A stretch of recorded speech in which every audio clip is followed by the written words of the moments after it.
Hello, I'm Jules Sosby, and I'm going to be speaking to you in regards to the golden rule of counseling.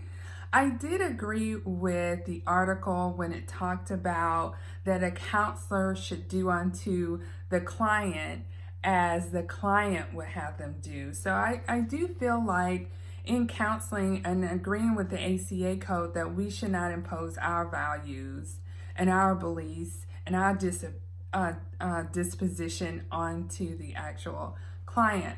I do feel like as I've expressed in other videos, that it's important that a counselor listens, that they empathize, as well as they reflect back to the client, because a lot of times I believe that the client already knows what they feel and what they're going through and just need an opportunity to express that.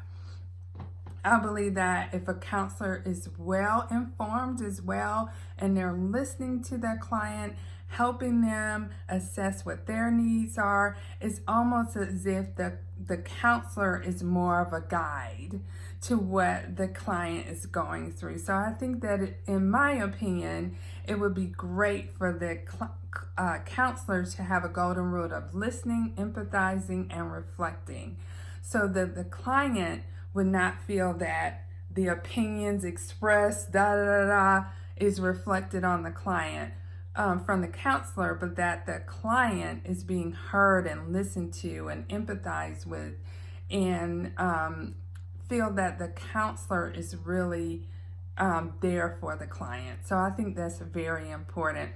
The scripture that I'm reminded of, or scriptures that I'm reminded of, is of course the Beatitudes, which I won't read all of them, but I'll read some of them. It says, "Blessed are the poor in spirit, for theirs is the kingdom of heaven. Blessed are they that mourn, for they shall be comforted. Blessed are the meek, for they shall inherit the earth. And blessed are they which hunger and thirst for righteousness, for they shall be filled. Blessed are the merciful, for they shall obtain mercy." I think this is key and evident, because if a counselor is listening, and if a counselor is really empathetic and really putting themselves in the client's shoes, I feel like they would offer them, if you will, mercy when they need the kingdom of heaven. They would not offer them to be comforted if they're thirsty.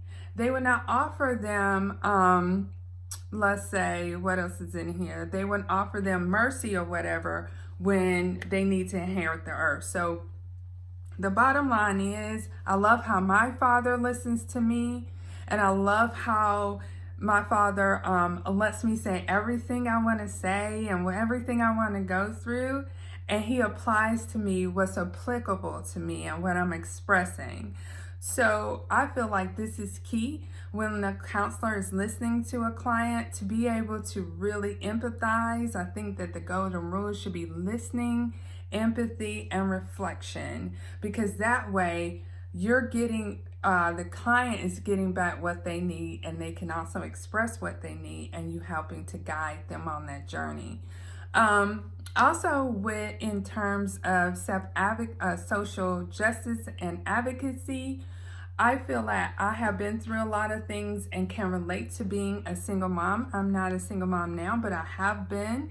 And I would like to help those who struggle and maybe can't afford counseling, because a lot of single moms are having hard times and they may not be able to afford counseling. So I'm hoping to one day get in my own private practice and on Fridays provide free counseling for single moms, just to be able to express themselves, and possibly provide any other services or referrals or references that might be able to help them in their situation.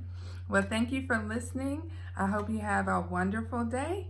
And this is Jules Sosby.